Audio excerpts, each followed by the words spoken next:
Isang mapagpalang umaga sa inyong lahat. Tara, samahan niyo ako sa pagkakape ko at pagmumuni-muni ko sa umaga habang ako ay nagkakape at kumakain ng dalawang uri ng bibingka. Sa mga kagaya kong mahilig sa bibingka dyan, comment down below kung anong timpla ng bibingka ang kinakain niyo sa umaga.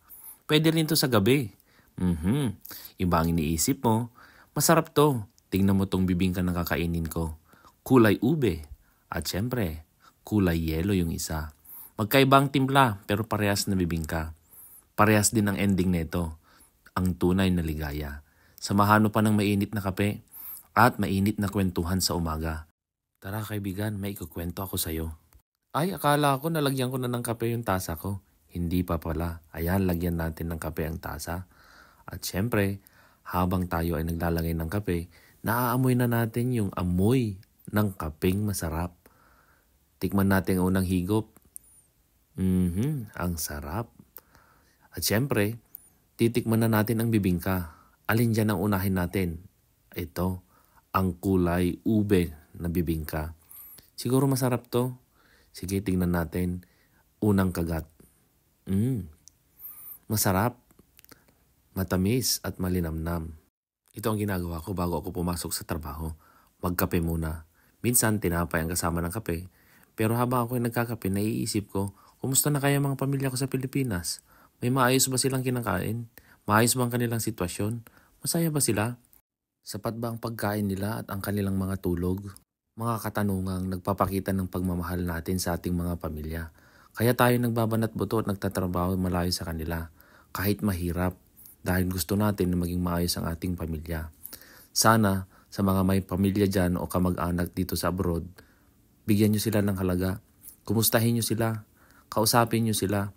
Kasi akala nyo masaya. Hindi. Marami ding problema. Naka-only me lang ang problema nila. Kung ano yung nakikita nyo sa social media, yun ay bahagi lamang ng kanilang tunay na buhay. Sa isang buhay ng isang OFW na napalayo sa kanyang pamilya, araw-araw nakatanungan sa kanyang isip, kailan ko kaya makakasama ang aking pamilya? Yun ang mga kataganan na nasa isip ko tuwing ako ay nagkakape sa umaga. Kayo ba? Ano yung mga katanungan na sa isip ninyo? Kaibigan, comment down below.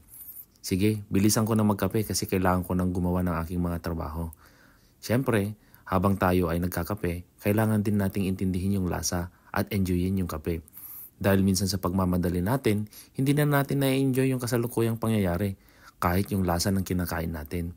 Kasi napapasobra tayo sa pag-iisip ng kung ano nang gagawin natin susunod. Kasi gusto lang nating maging maayos ang lahat, hindi lamang sa ating mga sarili, kundi pati ang mga pamilya natin sa Pilipinas. Kaya paalala kaibigan, bigyan mo ng halaga ang iyong sarili, bigyan mo din ng oras para sa self-care na tinatawag natin. At huwag kalimutan, magkaroon ng time para kausapin din ang mga tao na sa paligid natin na nagbibigay ng halaga at nagpapahalaga sa mga bagay na ginagawa natin. Higit sa lahat, magpasalamat tayo sa Diyos dahil sa buhay na ibinigay niya.